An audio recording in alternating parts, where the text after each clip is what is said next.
सकल विद्या राजधानी वाराणसीं प्राप्य समधिक आनंद संदोह भरितं मे हृदयं जातम् अद्य अहं महान्तम् आनन्दम् अनुभवामि यतोहि सकल विद्या राजधानी इति उच्यते वाराणसी तत्र संप्राप्य तत्र कारणं किमस्ति आनन्दस्य इत्युक्ते 33 वर्षेभ्यः प्राक् अहम् अत्रैव बिर्ला छात्रावासे निवसता मया छात्रजीवनं व्यतीतमत्र मध्ये द्विवारम् अहमत्र आहूतः तृतीयवारम् इदमेव तत्र विशेषरूपेण अस्य आह्वानस्य कृते अस्य कार्यक्रमस्य संयोजनार्थमपि उपेन्द्र त्रिपाठी महोदयं भूयो भूयः अभिनन्दनं करोमि तदनन्तरं धन्यवादानपि अहं वितरामि उपेन्द्र त्रिपाठी महोदयाय सम्प्रति अत्र यदा आगतवान् विश्वविद्यालय परिसरं यदा दृष्टवान् तानि दिनानि सर्वाणि मया स्मृतानि तत्र अनया पुण्यनगर्या वाराणस्या सर्वे सुखम् आप्नुवन्ति अहं बहु सुखी आसम् तस्मिन् समये इदानीमपि स्मरामि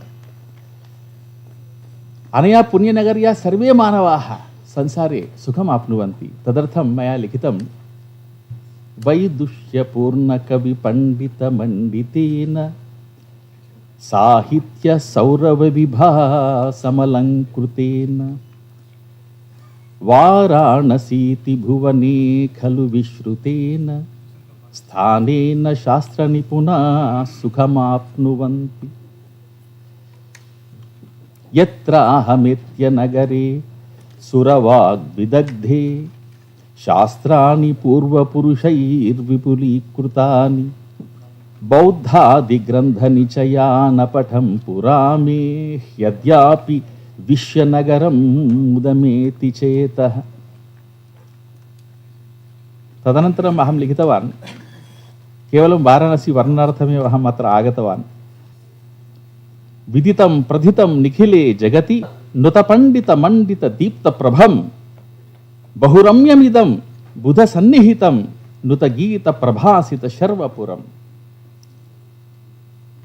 वरशङ्करलिङ्गसमुज्ज्वलितं सुकवीन्द्रसुधीन्द्रयुतं शुभदं वरवेदसुकाव्यसुशास्त्रमयं भुवनेज्य नुतं प्रणमामि पुरम् इति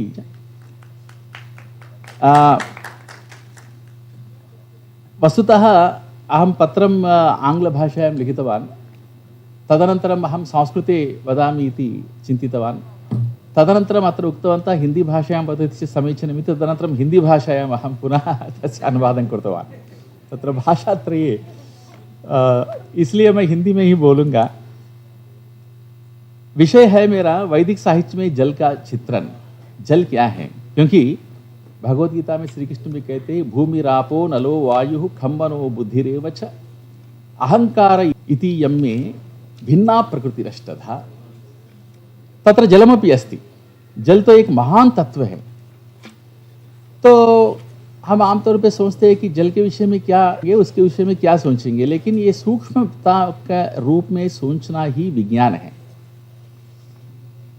क्योंकि हमारे प्राचीनों ने जल के विषय में बहुत अच्छा सुंदर वर्णन किए हैं वैज्ञानिक विवरण हमको इस विषय में मैं जब खोज शुरू किया बहुत सारे विषय अब मुझे उपलब्ध हो गए वेदों से लेकर के उपनिषदों से लेकर के बहुत सारे अन्य ग्रंथों में जल के विषय में बहुत हमारे प्राचीनों का एक संपूर्ण धारणा थी पूरा वैज्ञानिक धारणा थी तो जल जीवन के लिए वायु की तरह आवश्यक है और ये हाइड्रोजन ऑक्सीजन का एक यौगिक है जल इनमें हाइड्रोजन के 2 भाग और ऑक्सीजन का 1 भाग होता है जिसे सामान्यतः H2O के रूप में समझाया जाता है जल को एक सार्वभौमिक विलायक माना जाता है हवा पानी में घुल जाती है जिससे जलीय जंतु पानी के अंदर सांस ले पाते हैं पानी एक तरल पदार्थ है जो आसानी से शुष्क नहीं होता है जिससे मिट्टी में लंबे समय तक नमी बनी रहती है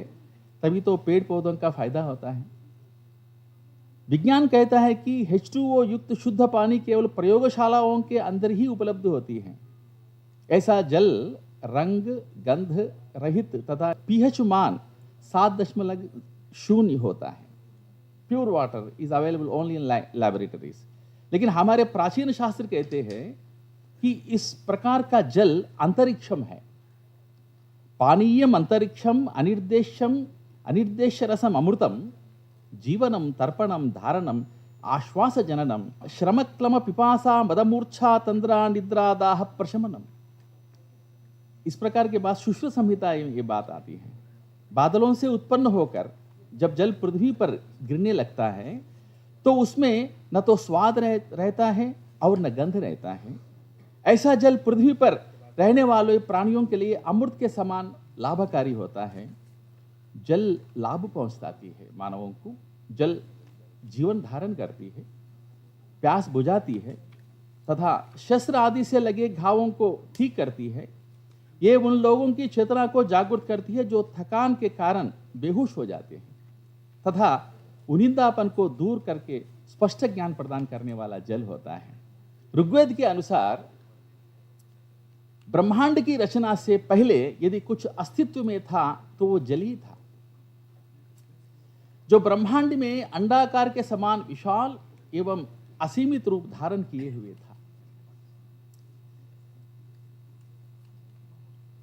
आधुनिक विज्ञान कहता है एक कोशिका वाले बैक्टीरिया और स्टोमोटोलाइट कॉलोनियां लगभग 3.5 अरब साल पहले आदिम महासागरों में पनपती थी।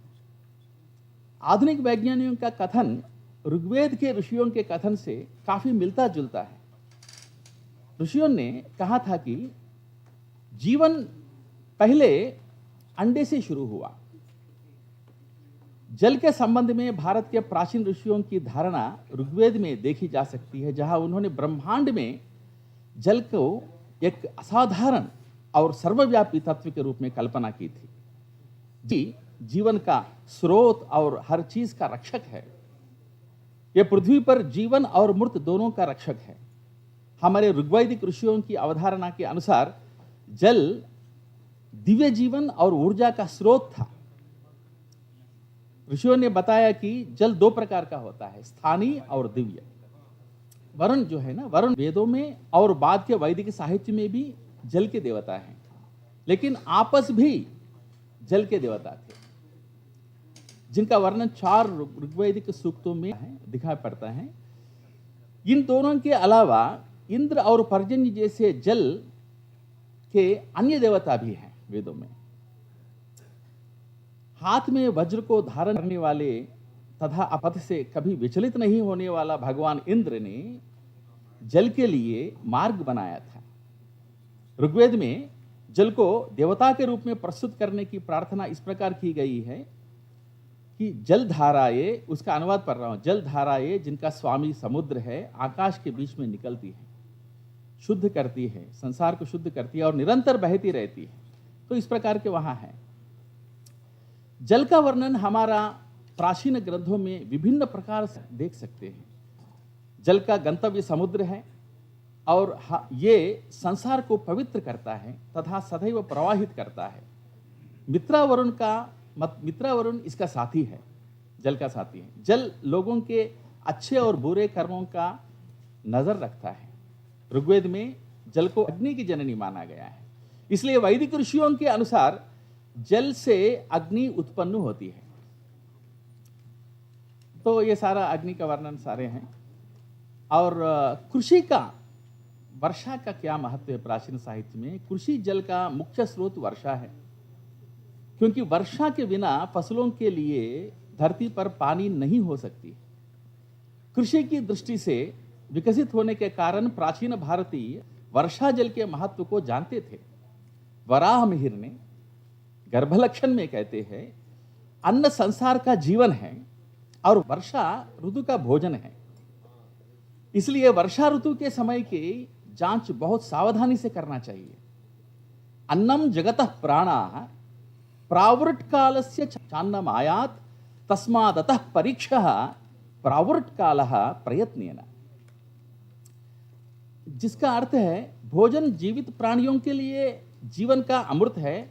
चूंकि भोजन वर्षा ऋतु पर निर्भर है, इसलिए इसकी सावधानी पूर्वक जांच की जानी चाहिए। बाद में उन्होंने आगे कहता है, बहुत सारे मुनियों ने जैसे गर्ग, पराशर, काश्यप, ये सारे ऋषियों ने कहे हैं कि लेकिन उनके सारे, वराहमिहिर ने इनके ऋषियों के ग्रंथों को कोट किया है, लेकिन ये सारे ग्रंथ अभी उपलब्ध नहीं होते हैं। ये भी एक हमारे परीक्षा का विषय होना चाहिए। तो तब वराहमिहिर ज्योतिष विज्ञान का प्रशंसा करते हैं, क्योंकि ज्योतिष की सहायता से ही वर्षा के जो समय जो है ना उसका निर्धारित किया जा सकता है। पराशर संहिता है, कृषि पराशर है। इस कृषि पराशर में कृषि पद्धति के नाम से जाना जाता है। उस पर बहुत सारे विषय का है, तो उसमें बहुत सारे बातें हैं, समय नहीं है। उसमें वो बोलते हैं कि सलिलोत्पत्ति रखाते ग्रंथरस विपर्यये तोयानाम सलिलाशय विकृतो वा महद्भयम तत्र शांति मीमाम। सलिल विकारे कुर्यात् पूजाम वरुणस्य वारुणैर्मंत्रैः तैरेव च जपहोमम शममेवं पाप उपया। तो इस प्रकार का जल का वैदिक युग में किस प्रकार का वर्णन है सारे मैंने बताया। और उसमें प्रधान रूप में हिंदू धर्म में हिंदू जीवन पूरा जल के इर्द गिर्द घूमता है। प्रत्येक हिंदू के लिए आवश्यक षोडश संस्कार जल से ही जुड़े हैं। जल किए बिना षोडश संस्कार हम नहीं कर सकते हैं। दरअसल हिंदुओं का कोई भी पवित्र कार्य जल के बिना संपन्न नहीं हो सकता है। तो इस प्रकार का है। और हिंदू धर्म के भीतर परंपराओं के संध्या वंदना में भी जल का प्रयोग होता है। उसमें हम पढ़ते हैं कि आपो इष्टा मयो भुवः तान ऊर्जे दधातन महेरनाय चक्षुषे यो व शिवतमो रसः तस्य भाजयते हनः उशतीरिव मातरः तस्मा रंगमामवो वा यस्य क्षया यजिन्वत आपो जनयताशनः। तो इस प्रकार शन्नो देवीरभिष्टय आपो भवन्तु पीतये शंयोरभिस्रवन्तु न। ये सारे जो विषय है, अनफॉर्चुनेटली समय नहीं है, ये बहुत गहरा विषय है जल के विषय में। बहुत पहले लगभग 12 साल से पहले इंडोनेशिया में जल के विषय में वो कॉन्फ्रेंस किए थे, अंतर्राष्ट्रीय संगोष्ठी किए थे, द साइंस ऑफ वाटर करके। तो उसमें मुझे कीनोट स्पीकर के रूप में बुलाए थे। उस समय में मैं जल के विषय में अध्ययन किया था, तो बहुत सारे विषय मुझे पता चला। तो मुझे आश्चर्य हुआ। मैंने उनसे पूछा, ये जल के विषय में आप कॉन्फ्रेंस कैसे करें इंडोनेशिया में? सो बिकॉज दे नो, बहुत सारे हिंदू वहाँ हैं, जल का प्रयोग करते हैं। और जल के जो तत्व का जो प्राचीन भारत में क्या हुआ है, आजकल जो आविष्कार है वैज्ञानिकों का, वो केवल पुनराविष्कार मात्र है। The inventions of today are only reinvention. हमारा पूर्वजों ने इन्वेंशन कर चुके हैं, जैसा भूम्याकर्षण शक्ति है, जल के विषय में है, बहुत सारे आविष्कार हम पूर्वजों ने कर चुके हैं। लेकिन हमारे भारतीयों में एक धारणा इस प्रकार का बना है कि साइंस जो है ना पाश्चात्य से आया है। पाश्चात्य समाज में साइंस ऐसा ही हम समझते हैं ना, ये बहुत विडंबना है। क्योंकि साइंस वास्तव में भारत से अरब गया है, बाद में फिर वहाँ से फिर पाश्चात्य देशों में गया है। इसलिए जो अरबिक नंबर्स जो बोलते हैं ना, वो वास्तविक वो हिंदसा बोलते हैं अरब में। इस प्रकार के बहुत सारे बातें हैं। तो हमारे कुल मिलाकर के हमारे आजकल एक प्रकार का अंडरस्टैंडिंग भारतीयों में बढ़ रहा है, लेकिन और भी बढ़ना चाहिए। हमारे पूर्वजों ने जो सूक्ष्मता से सारे विषयों को जो इस प्रकार का वर्णन किए हैं, योग के विषय में, जल के विषय में, हवा के विषय में, जो विज्ञान पूरा प्राचीन संस्कृत साहित्य में था, वो जानना चाहिए। क्योंकि Sanskrit was the language of the science. प्राचीन भारत में संस्कृत भाषा विज्ञान की भाषा थी। ये बहुत एक इम्पॉर्टेंट इंफॉर्मेशन हम सबको समझना चाहिए। लेकिन अब हम क्या समझते हैं, आजकल भारतीय संस्कृत भाषा को केवल कर्मकांड की भाषा समझते हैं, लेकिन ये गलत है। मैंने एक यहाँ का एक IIT प्रोफेसर से मैंने बात कर रहा था, वो बोला कि 95% of the science literature is in Sanskrit. प्राचीन भारत में हमारे ऋषियों ने जब भी विज्ञान के विषय में लिखने के लिए वो कोशिश की है, तो संस्कृत का वो आलम्बन करके ही लिखे हैं। पाली प्राकृत में नहीं लिखे। पाली प्राकृत में अलग विषय है, काव्य है, अच्छे अच्छे काव्य प्राकृत में है, अमीयम पाह्य कव्यम, वो अलग बात है। संस्कृत के सारे बड़े बड़े मनीषी उत्तम काव्य के लिए प्राकृत से ही लिए हैं। लेकिन वैज्ञानिक भाषा संस्कृत थी। तो क्योंकि विज्ञान के सारे ग्रंथ संस्कृत में लिखे गए थे, ये हमारा मूलभूत खोज होना चाहिए, अवधारणा होना चाहिए। इस विषय को जब हम समझेंगे तब सारे बात स्पष्ट हो जाएगा। जैसे महर्षि महेश योगी कहे थे, वेदों को जब हम स्मरण करेंगे तभी भारत का उत्थान हो जाएगा। इसी प्रकार सब कुछ संस्कृत में निहित है। बहुत धन्यवाद उपेंद्र त्रिपाठी जी को और मंच पर शुक्ला जी को और द्विवेदी जी। मैं भी उपेंद्र, हमारे सदाशिव द्विवेदी जी, मैं जब छात्र था मैं हमेशा संस्कृत विद्या धर्म संकाय उसी में जाता था। और एक बार मैं रेवा प्रसाद द्विवेदी से मैंने जाके बात करने का कोशिश किया। वो बोले कल मिल, अभी समय नहीं, कल आ जाओ, ऐसा बोले थे मुझे। तो मैं कल आया। फिर मैं संस्कृत में बोलता था इसलिए उनको बहुत अच्छा लगा। वो को भगवान कुत समय आता उपविशतु करके मुझसे बात किया। मैंने बोला उपमालंकार विषय भवता किमपि अधीतव्यम, इतने मैंने कुछ बोला था। तो उन्होंने 1 घंटा, भोजन का समय तो 1 घंटा उपमालंकार के विषय में पूरा मुझे बोल दिए हैं। पूरा मेरे एमफिल का चैप्टर हो गया है उनका 1 घंटा का, पूरा बता दिया है। सारे उपमालंकार लक्षण उनके मस्तिष्क में है। तो इस प्रकार के, इसलिए मैंने लिखा ये, जो ऐसा ही नहीं लिखा श्लोक, वास्तविक रूप में ऐसा लिखा, सरसैर्विबुधैः समुपेतमिदं धरणीतलभूषण भव्यवनं कविपुङ्गवमण्डित सौख्यप्रदं शिवदेव विलासित क्षेत्रमिदं विदितं प्रथितं निखिले जगति नुतपण्डितमण्डित दीप्तप्रभं बहुरम्यमिदं बुधसन्निहितं नुतगीतप्रभासित शर्वपुरं विदितं प्रथितं निखिले जगति वरशङ्करलिङ्गसमुज्ज्वलितं सुकवीन्द्र सुधीन्द्रयुतं शुभदं वरवेद सुकाव्य सुशास्त्रमयं वरवेद सुकाव्य सुशास्त्रमयं भुवनेद्यनुतं प्रणमामि पुरं सरसैर्विबुधैः समुपेतमिदं विदितं प्रथितं निखिले जगत्। धन्यवाद।